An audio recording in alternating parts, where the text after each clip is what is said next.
نحن هلا وصلنا على مكان الكل بيعرفه، بس تقول حمص يعني جامع خالد بن الوليد. مثل ما شايفين هون تم ترميمه، تم الانتهاء من ترميمه. في القسم الثاني كمان عم يترمم، لسه عم ينشغل عليه وعم يرمموه.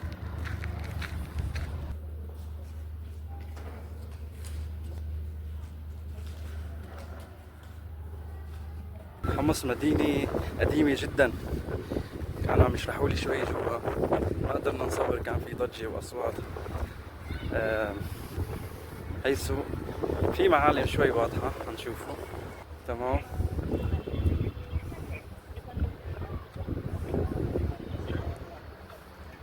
ده كان هون السوق القديم، باقي منه بس السوق. هاي المدخل.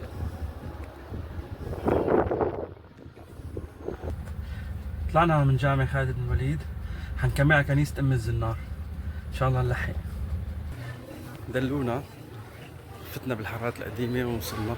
هي قدامنا،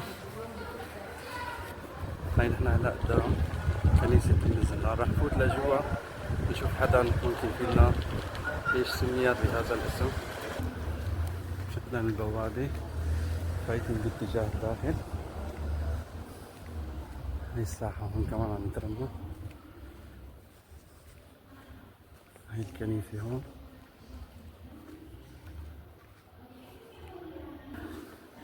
طبعا اليوم صدفة انه في محاضرة جوا.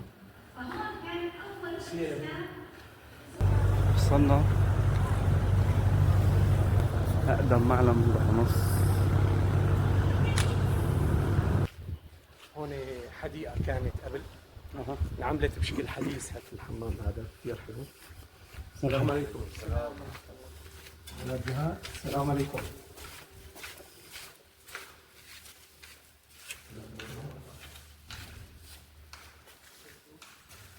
قدرنا نلحق نشوف حمام من حمامات حمص القديمة.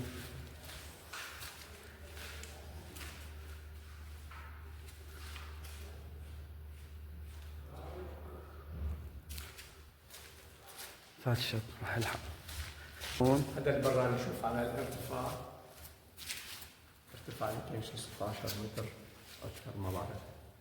في ارتفاع منيح. هاي مدخنة، هاي شيمينيه جديدة. شيمينيه جديدة انعملت، ما كانت سابقا. طبعا كلهم انشغل كثير فيه، يعني ترميمه يمكن صار له شي سنة ونص. سنة ونص ترميم. ترميم بالحجر الارميل. هلا حتشوف جوا هذا البراني. هون نحن هلا بعدنا بالبهو تبع الحمامات.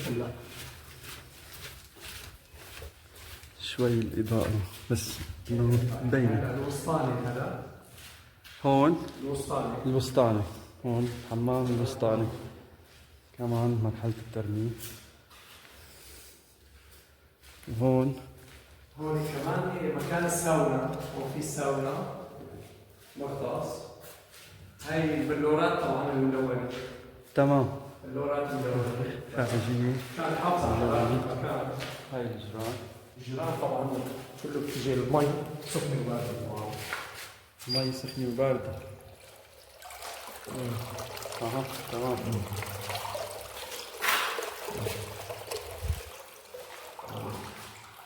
مشغول كثير في تعب. هذا الجواني.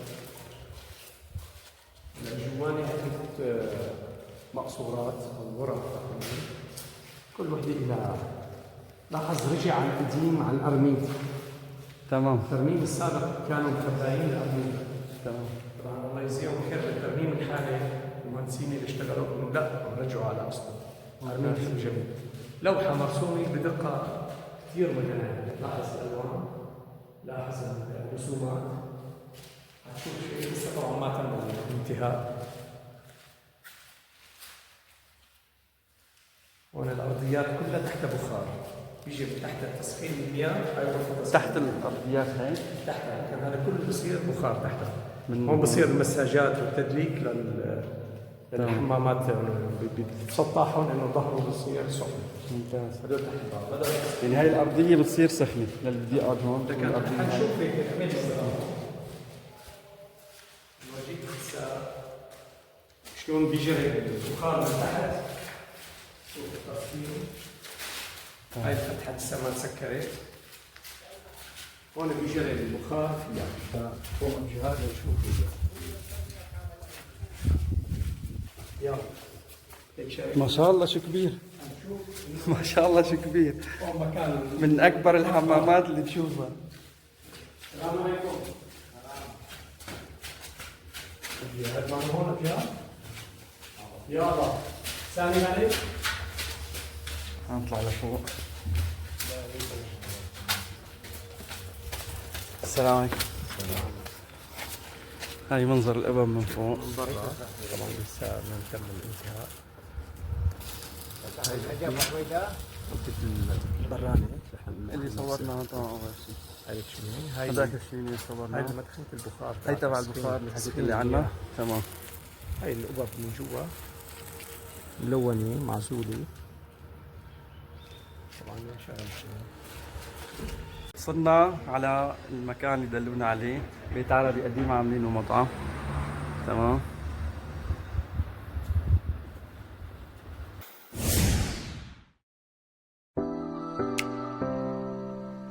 مزبطينه شوي، محسنين شوي، بس تاركينه على طابعه التراثي الاساسي بدون ما ينزعوا فيه شيء. هاي الباب مثلا عاملين له هيك شوية لكر كذا، بس بعده على طابعه القديم. فوق بعتقد كانت غرف بس فتحوها من شان المطعم، وهنيك عاملين تراس كمان، ربما كانت غرف كمان فاتحينها مثل التراس مشان يناسب مع المطعم. مطعم كثير حلو. يلا بنكمل رايحين. بعد ما نزلنا من الدرج هون التراس اللي فوق صورناه، وهاي هون القعدة تحت كمان فيه بحر كمان، يعني نفس الطابع الدمشقي، بيوت الشام القديمة نفسها تماما. شايفين؟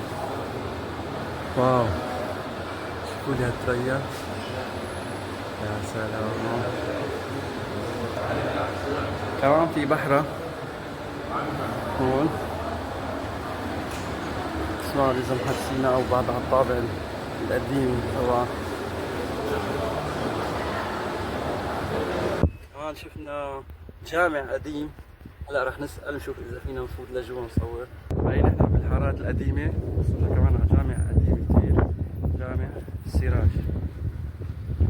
هاي هون قصر الزهراوي بحمص الحميدية. على المتحف بحمص لسه عم يقلي ما في عرض، لسه بمرحلة الترميم.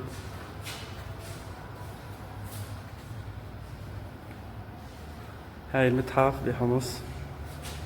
تمام.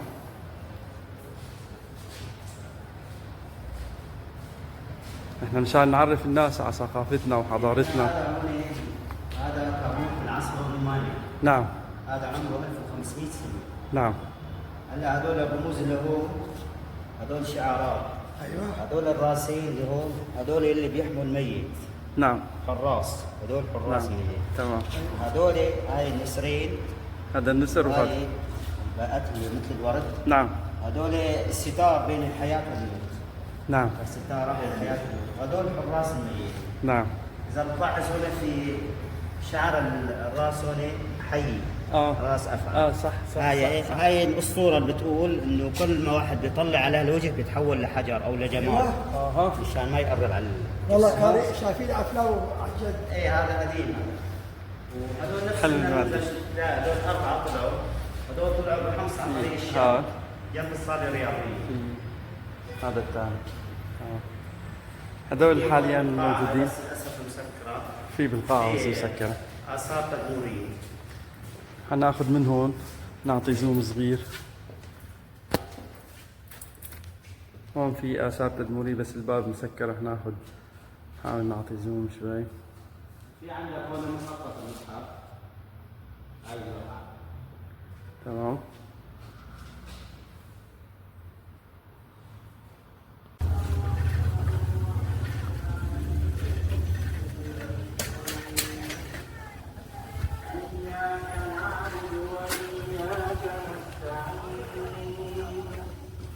اهدنا الصراط المستقيم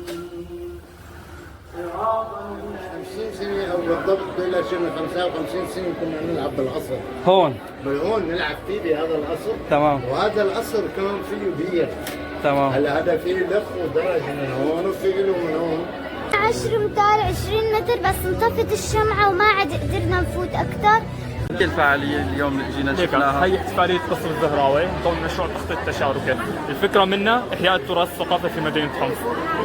فنحن أحيانا بالفن والغنى، أحيانا بمعرض الصور بالمشاركة في الجمعية التاريخية، وأحيانا بالحرف اليدوية. في هناك قسم للجمعية التاريخية اللي كثير بيقدروا يفيدوا.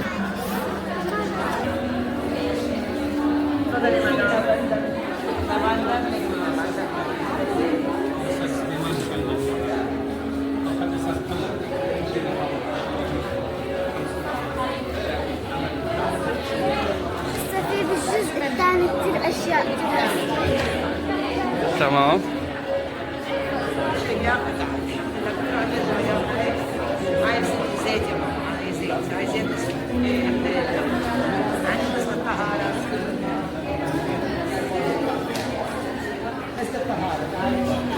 يلا خلينا نروح على الجزء الثاني.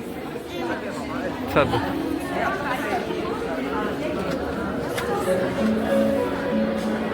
وين الجزء الثاني هداك؟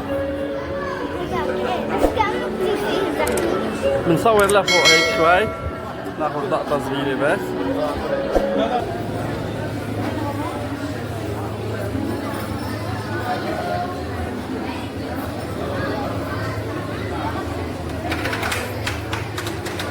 طبعا لاحظنا كان في هون فعالية بحمص للأشغال اليدوية.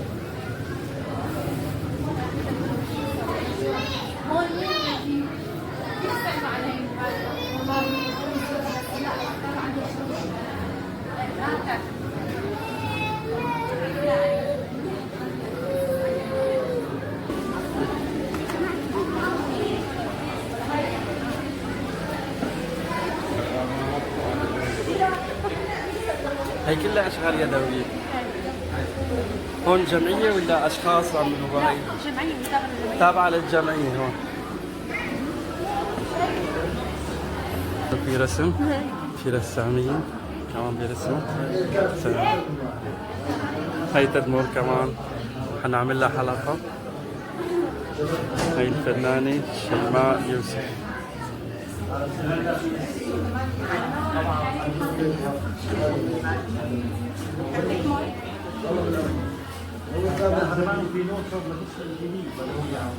كان